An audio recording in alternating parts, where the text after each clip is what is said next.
오늘은 말라기 2장 4절에서 6절까지 말씀 묵상하겠습니다. 2장 4절에서 6절까지 말씀 읽습니다. 만군의 여호와가 이르노라. 내가 이 명령을 너에게 내린 것은 레위와 세운 나의 언약이 항상 있게 하려 함인 줄을 너희가 알리라. 레위와 세운 나의 언약은 생명과 평강의 언약이라. 내가 이것을 그에게 준 것은 그로 경외하게 하려 함이라. 그가 나를 경외하고 내 이름을 두려워하였으며 그 입에는 진리의 법이 있었고 그의 입술에는 불의함이 없었으며 그가 화평함과 정직함으로 나와 동행하며 많은 사람을 돌이켜 죄악에서 떠나게 하였느니라. 아멘. 생명과 평강의 언약. 하나님의 말씀을 듣지 않고 또 그 말씀을 마음에 두지 않거나 주의 이름을 영화롭게 하지 않는 자, 이들에 대한 하나님의 보응은 저주를 내려서 너의 복을 저주하게 될 것이다 라는 말씀을 하셨어요.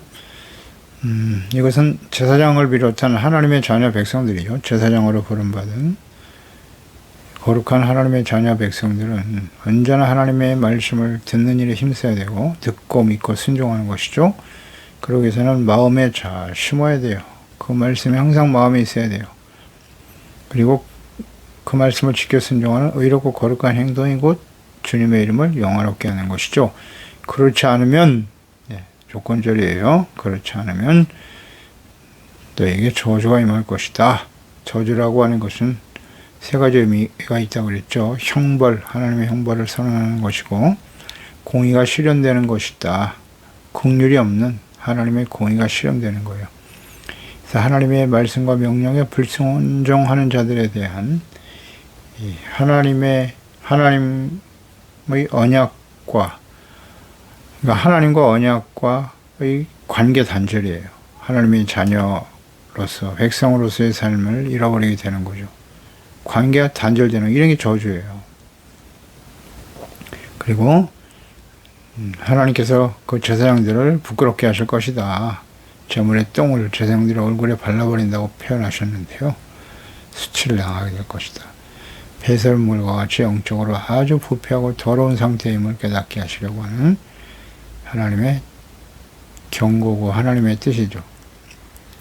실제로 이렇게 되고 말았죠. 이 제사장들의 부패는 자기 자신의 문제가 아니라 모든 하나님의 백성들 이렇게 죽음과 멸망의 길로 인도하기 때문이에요. 이어서 4절에 내가 이 명령을 너에게 내린 것은 이와 같은 명령을 주신 이유는 레위와 세운 나의 언약이 항상 있게 하려 함인지를 너희로 알게 하리라. 그러니까 하나님께서 제사장들을 책망하시고 경고하신 이유는 레위 자손들과 제사장들에게 주신 하나님의 명령과 언약, 이것이 변함없는 영원한 하나님의 뜻임을 깨닫게 하기 위해서다 라고 말씀하셨어요. 그러니까 하나님께서 시내산에서 계명을 주시고 율법을 주셨어요. 이것은 영원한 언약이거든요. 그러니까 하나님의 자녀와 백성들이 하나님이 다스리시는 하나님의 나라 가나안 땅에 들어가면 반드시 지켜 순종해야 할 마땅한 도리죠. 하나님의 명령이란 말이죠. 근데 이것을 온전히 지켜 순종하지 못한다는 것을 하나님이 알고 계세요. 그래서 이들을 용서받고 하나님과 화목할 수 있는 길을 여셨으니 그게 바로 레위기란 말이에요. 제사법. 성전과 제사법이죠. 성전에 나가 동물의 피를 흘려드리는 제사를 통해서 하나님의 자녀들이, 백성들이 죄사함 받고 의롭다함을 얻고 용서받는 것이죠. 하나님과 화목하게 되어지는 일. 이 일을 위해서 필요한 사람들이 제사장들이란 말이죠. 그러니까 레위 사람들과 제사장들과의 언약은 곧 이스라엘 백성들이 자신들의 죄를 깨닫고 회개하고 용서받아 하나님과 화목할 수 있는 방법이에요. 유일한 방법이라고요.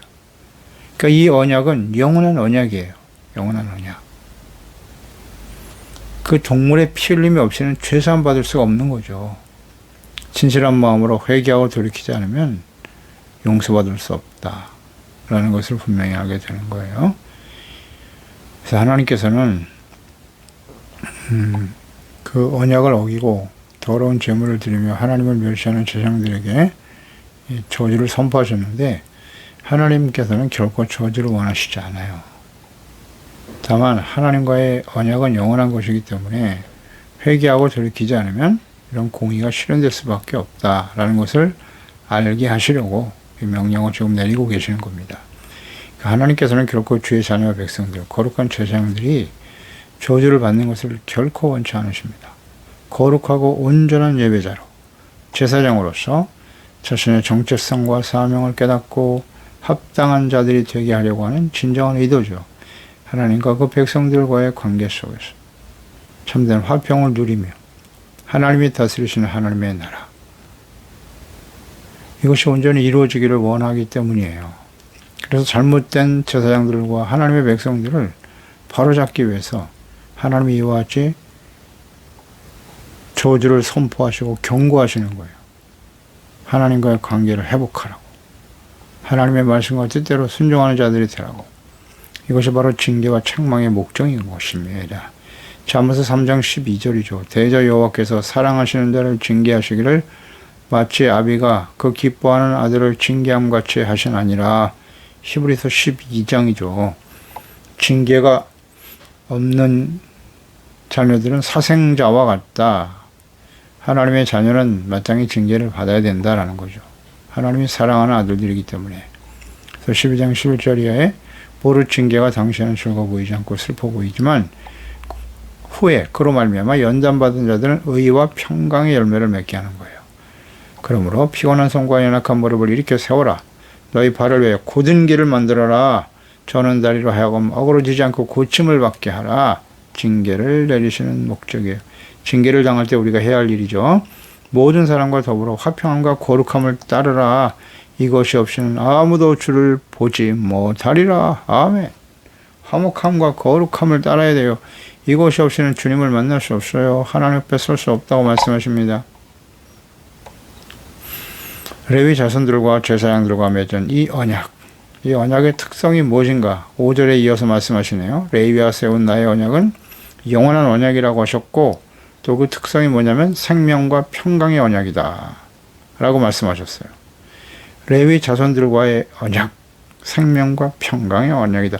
그러니까 하나님께서 아브라함에게 언약을 맺으셨죠. 그 언약이 계속 이제 이어져 내려가는 거예요. 이삭과 야곱을 통해서 계속 이어져 내려왔는데, 그 하나님의 언약의 특성이 뭐냐면 생명과 평강의 언약인 것이에요. 그러니까 생명의 언약이다 라고 하는 의미는 생명의 근원은 하나님이시다. 아담과 하와가 하나님의 말씀, 즉 언약을 지키지 않았어요. 약속을 지키지 않고 범죄함으로써 그에게 찾아온 것은 사망과 저주였습니다. 영원한 생명을 잃어버렸습니다. 그래서 이 생명을 회복하고 생명을 얻기 위해서는 사망의 원인이 되는 죄의 문제를 해결해야만 하는 것이에요.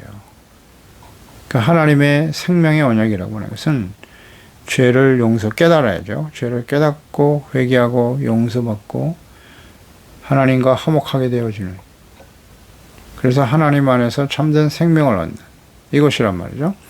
그래서 레위기 17장 11절, 레위기는 제사법이죠. 율법을 통해서 죄를 깨닫고 죄의 삭은 사망이에요. 사망에 이를 수밖에 없는 사람들이 사망에서 생명으로 옮기기 위해서는 죄의 문제를 해결함 받아야 되기 때문에 성전과 하나님 앞에 성전에 나와서 제사와 헌신을 드리는 예배, 기도 매우 중요하죠. 이것을 통해서 우리가 용서받을 수 있기 때문이에요. 그래서 레위기 17장 11절에 육체의 생명은 피에 있다. 내가 이 피를 너에게 주어 제단에 뿌려 너의 생명을 위하여 속죄하게 하였다. 생명이 피에 있으므로 피가 죄를 속하나니라.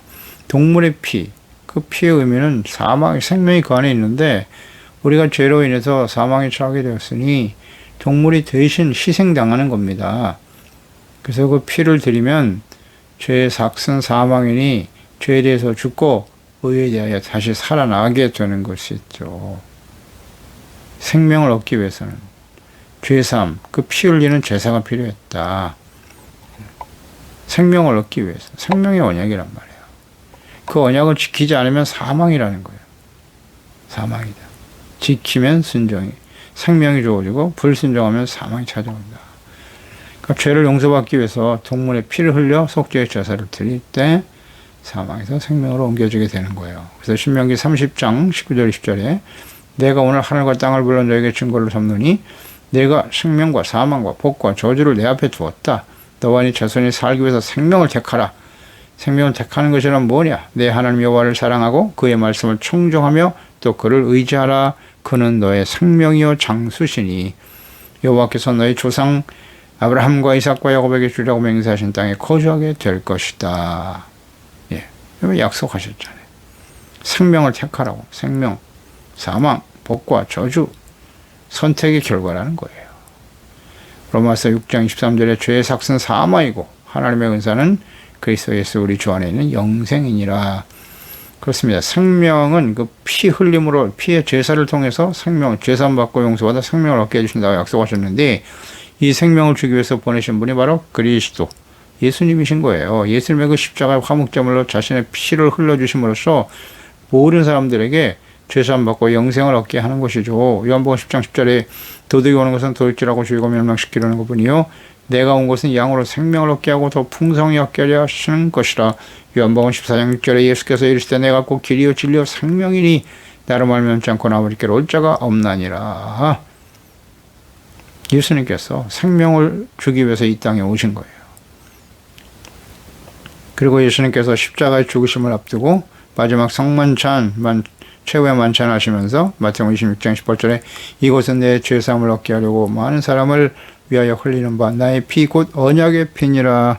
언약의 피라고 하는 것은 생명이에요. 생명을 주기 위한 언약이었다.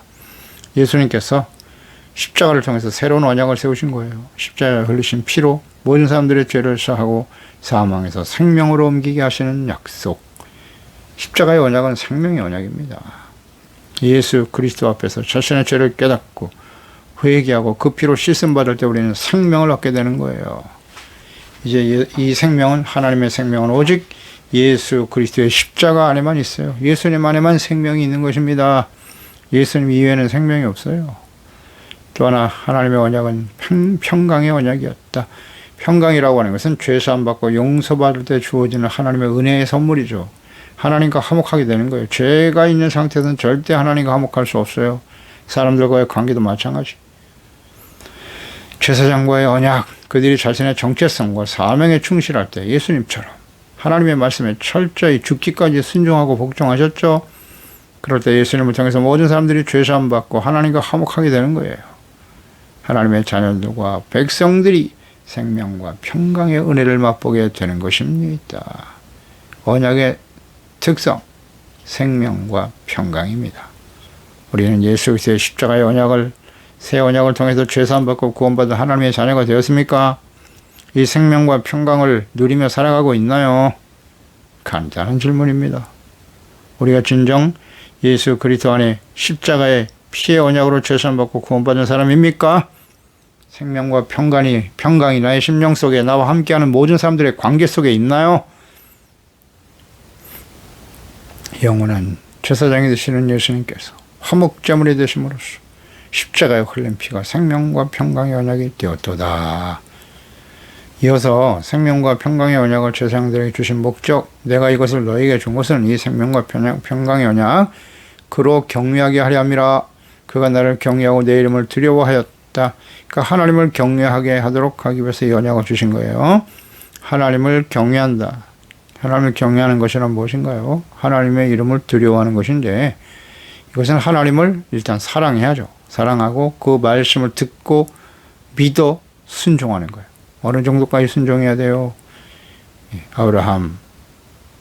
하나님께서 창세기 22장에 아브라함을 시험하시기 위하여 테스트하시려고 그 아들 독자, 백세해 주신 아들 독자를 모리아산에 번제로 드려라 말씀하시죠. 그런데 주저없이 아브라함은 순종하죠. 칼을 들어 제단 위에 아들 이삭을 묶고 제물로 드리기 위해서 칼을 들었잖아요. 그때 하나님께서 아브라함아 아브라함아 아무 일도 하지 말라고. 이제야 내가 나를 경외하는 줄을 알았도다. 그런데 아브라함은 이미 알고 있었어요. 하나님께서 자신의 믿음을 테스트하시는 것임을 알고 있었죠. 그리고 또 하나, 무엇을 믿은 거예요? 아브라함은 하나님에 대한 절대적인 믿음을 가졌는데 그 믿음은 뭐냐? 하나님이신 아들 독자 이삭을 통해서 너의 자손이 하늘의 별과 같이 바다의 모래와 같이 많아질 것이라고 약속하셨거든요. 그런데 이 아들을 죽여도 하나님은 다시 살리실 것이다. 왜? 하나님이 주신 약속이 있기 때문입니다. 이 믿음이죠. 그러니까 온전히 순종할 수 있었던 거예요. 이 하나님께 대한 절대적인 신뢰. 그것은 하나님을 사랑하지 않으면 불가능한 일이죠. 하나님을 사랑하고 믿고, 하나님은 자기 자식을 죽이려고 하는 잔인하고 악랄한 분이신가?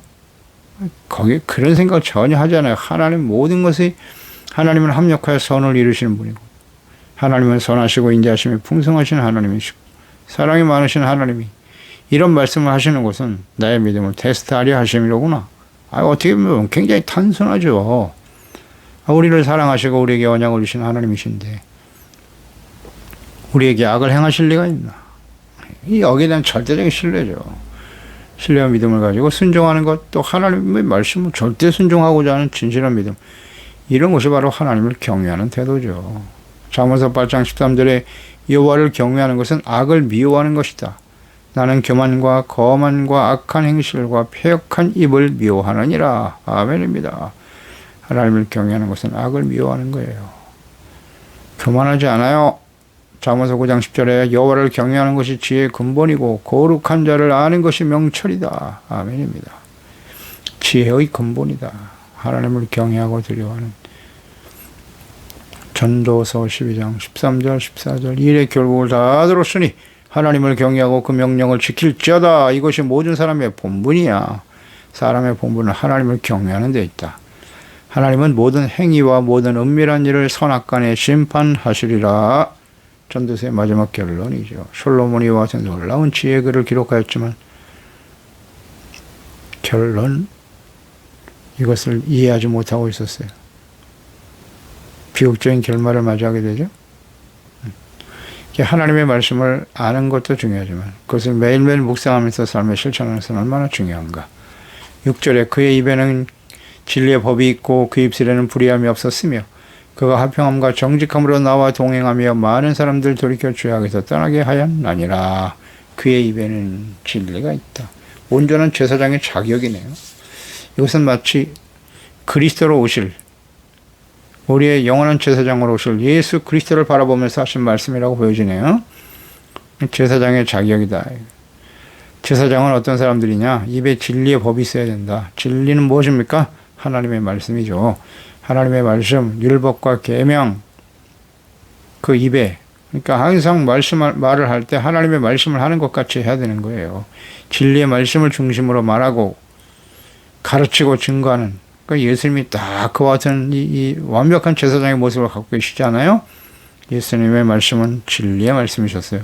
분명히 증거하셨죠. 나는 내 스스로 말한 것이 아니야. 내 아버지께서 내게 주신 말씀을 그대로 말하고 가르치고 증거하였도다. 아멘입니다. 예수께서 하신 말씀이 구약에 하셨던 하나님의 말씀과 다릅니까? 다르지 않습니다. 내가 율법을 폐하러 온 것이 아니야. 율법을 완전히 하기 위해서 온 것이다. 산상수훈의 말씀이 구약성경의 율법의 말씀과 다릅니까? 더 엄격하죠.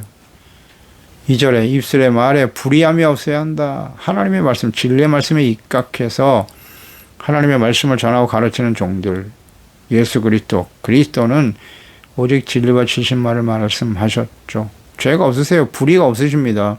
히브리서 4장 15절에 우리에게 있는 대제사장은 우리의 연약함을 동정하지 못하실 리가 아니요 모든 일에 우리와 똑같이 시험을 받으시니로되 죄는 없으시니라. 아멘입니다. 예수님 죄가 없으세요. 아무리 죄를 찾으려고 해도 죄를 찾지 못해서 빌라도가 내가 아무리 봐도 죄가 없다, 이를 석방시키려 했죠. 그런 악하고 폐역한 대제사장과 서기관 바리새인들, 유대인들이 예수님을 십자가에 못 박아야 된다고 소리치는 바람에 죄가 없는 줄 알고 죽였어요. 내어줬어요. 그들의 요구대로 자신의 정치적인 안정과 목적을 이루기 위해서. 그게 더 악한 거죠. 그러나 예수님은 절대 불의가 없었다. 그 말씀 앞에. 그게 온전한 제사장의 모습이에요. 3절, 세 번째는 화평함과 정직함으로 하나님과 동행해야 한다. 하나님과의 연합이죠. 하나 되어 동행하다. 그 화평과 정직함이 하나님과 동행하는 아주 중요한 요소가 되는 거예요. 하나님과 먼저 화평하다. 죄사함 받고 용서받아. 의롭다함을 얻는 거예요. 그럴 때 하나님과 화목해지는 거고, 화평함과 정직하다. 화평케 하는 사람이 된다는 거예요. 주님께서 우리의 죄를 용서하시기 위해서 마지막 순간까지도 자신을 십자가에 못 박는 사람들을 보고 주여 저들을 불쌍히 여기소서 저들이 하는 일을 알지 못함이니이다. 불쌍히 여기죠. 항상 불쌍히 여기고 용납하는 거. 이게 화평이에요. 화평케 하는 사람이에요. 그리고 자신의 몸을 화목제물로 하나님과 화목하게 하기 위해서 제물로 드리신 예수 그리스도. 예수님의 모습을 잘 표현해주고 있네요. 하나님의 말씀과 뜻을 바르게 가르치고 실행하는 사람, 정직한 사람이죠. 정직이라고 하는 똑바로 가는 거라고 그랬죠. 똑바르다. 그 목적이 분명하다는 거예요. 삶의 목표가 분명하다는 거예요. 그러니까 오직 하나님의 말씀과 뜻을 따라가는 거예요. 그게 정직이에요. 정직. 하나님과 하나님의 뜻, 말씀을 모르는 사람은 절대 정직할 수 없음. 자기가 옳다고 여기는 대로 가는 거예요. 자기가 옳다고 여기고 자기의 결정과 선택이 옳다고 여기는 거죠. 그냥 말씀에 대한 이해와 깨달음이 전혀 없는 상태에서 그건 정직한 게 아니에요. 하나님의 말씀과 법을 바르게 지키는 것이 정직이잖아요. 사람들 중에는 정직한 사람 없어요. 없습니다. 쉽지 않아요. 그래서 제사장으로서 이런 화평과 정직함, 그래서 하나님과 동행하는 사람, 정직과 화평함이 없이는 하나님과 동행할 수 없어요. 네. 하나님과의 교제, 하나님과의 연합이라고 했잖아요. 동행한다는 건 하나님과의 연합, 생각과 뜻이 같은 것이죠. 연합되어 하나 된다. 예수님께서 요한복음 15장에 포도나무와 가지의 비유를 들어 설명하셨죠. 예수 그리스도, 우린 붙어있는 가지로서 주님이 우리 안에, 우리가 주님 안에, 주님의 말씀이 우리 안에, 우리가 주님 안에 거할 때, 이게 연합이거든요. 동행하는 거예요. 주님과 동행한다는 건 말씀이 우리 가운데 있는 거예요. 그리고 그 말씀을 그대로 순종하고 따르는 사람이 되어질 때 그런 사람들은 하나님께 영광을 돌리죠. 많은 열매를 맺게 된다 그랬어요. 요한복음 15장 7절 너희가 내 안에 거하고 내 말이 너희 안에 거하면 무엇이든지 원하는 대로 구하라 그리하면 이루리라. 너희가 열매를 많이 맺으면 내 아버지께서 영광을 받으실 것이고 너희는 내 제자가 되리라. 화평하고 정직한 사람, 하나님과 동행하는 사람, 하나님과 연합되어 하나 된 사람이죠. 그런 사람이 하나님께 영광을 돌리고 제자가 되는 거예요. 열매란 뭐냐? 화평과 정직의 열매를 맺는 거예요. 의와 거룩함, 진실함의 열매를 맺는 것입니다. 요한복음 14장 16절 20절 어떻게 우리는 주님과 연합하여 동행하며 살아가게 되는가? 16절에 내가 아버지께 구하겠으니 그가 또 다른 보혜사를 너에게 주사 성령님이시죠. 영원토록 너희와 함께 있게 하리니 20절 그날에는 내가 너희 안에 너희가 내 안에 내가 너희 안에 있는 것을 너희가 알리라. 너희에게 보내주실 다른 보혜사는 진리의 영이신 성령이시죠. 그러니까 성령이 우리 가운데 임하실 때 비로소 우리가 주님 안에 주님이 우리 안에 아버지 안에 하나가 되어진다는 거예요. 그럴 때 화평과 정직함, 거룩함, 진실함의 열매가 나타나게 되는 거죠. 이것이 진정 하나님과 동행함, 화평과 정직함으로 동행하는 제사장의 자격이죠. 마땅한 모습이에요. 너무나 자연스럽죠. 그 하나님과 자녀 백성들을 하나님과 화목하게 하고 참된 생명을 얻도록 하기 위해서 화평함과 정직함, 겸손함으로 주님과 동행하는 자가 되어야 해요. 그런 사람들이 제사장이에요. 그러니까 하나님께서 이스라엘을 언약의 백성으로 세우셨잖아요. 생명과 평강의 언약의 백성으로 삼으셨고 그들을 언약의 백성으로 세우시면서 너희는 제사장의 나라가 될 것이며 라고 말씀하셨잖아요. 제사장의 나라. 그러니까 이스라엘이 제사장의 나라예요. 오늘날 예수 그리스도를 믿고 구원받은 우리들은 왕같은 제사장들이에요. 왕같은 제사장들로서. 마땅히 이런 모습을 가지고 있어야 되죠. 화평과 정직함으로 하나님과 동행해야 돼요. 거짓을 말하고 불의를 행하고 화평보다는 싸움을 조장하고 싸움을 붙이고 그것은 제사장이 아닙니다. 그건 목사가 아니에요. 진정한 그리스도인의 모습이 아닙니다. 그거 보면 모르겠습니까? 사람들을 불쌍히 여기고 예수님의 모습은 화평과 정직함이었어요. 사람들을 속이잖아요. 자신의 욕심을 위해서, 욕망을 위해서. 다 거짓 목자들이죠. 그건 제사장의 자격이 없어요. 화평과 정직함으로 하나님과 동행하라. 예수님을 우리는 생각하면 돼요. 하나님과 동행하셨던 예수님의 모습. 그 삶과 이렇게 연결시켜서 묵상해 보면 다 드러나지 않겠습니까? 예수님의 입술에는 불의함이 없어요. 진리의 말씀을 바르게 가르치고 증거해야 돼요. 그리고 네 번째는 사람들을 죄악에서 떠나게 해야 되는 거예요. 죄를 짓게 하는 게 아니라 죄에서 떠나게 하는 거예요. 이런 완벽한 제사장. 제사장의 역할은 죄에서 떠나게 하는 거고, 일단 죄에서 떠나게 한다는 건 무슨 뜻이겠어요? 죄를 깨닫게 해야죠. 하나님의 말씀을 바르게 가르쳐서 진리의 말씀 바르게 가르치고 책망과 교훈, 바르게 함과 의로 교육해야죠. 그래서 죄를 깨닫고 예수 그리스도의 십자가의 보혈로 죄사함 받고 용서받아 하나님과 화목하게 하고, 죄사함 받고 용서받으니 하나님의 생명이 넘쳐나고 참된 평강과 정직한 길로 인도하는 거예요. 이것이 제사장이 해야 할 일이죠. 죄악에서 떠나게 해야 되는 거예요. 죄를 짓게 하면 안 되죠. 이 말씀을 우리가 묵상해 보니까 이런 완벽한 제사장은 오직 영원한 대제사장으로 오실 예수 그리스도뿐이로구나 하는 걸 깨닫게 돼요. 예수님만이 완벽한 그리스도이심을 우리는 알게 되죠. 사람 제사장들은 다 부패하고 타락했어요. 이것을 완벽히 충족시키는 사람 제사장은 없어요. 없습니다. 다만 하나님께서 계속해서 기름 부어주시고 은혜를 주실 때 가능해지는 거죠. 그러니까 하나님의 성령께서 우리 가운데 임하시고 진리의 말씀과 성령으로 거듭나거나 충만하지 않은 사람은 제사장이 될 자격이 없어요. 될 수도 없습니다. 되어서도 안 돼요.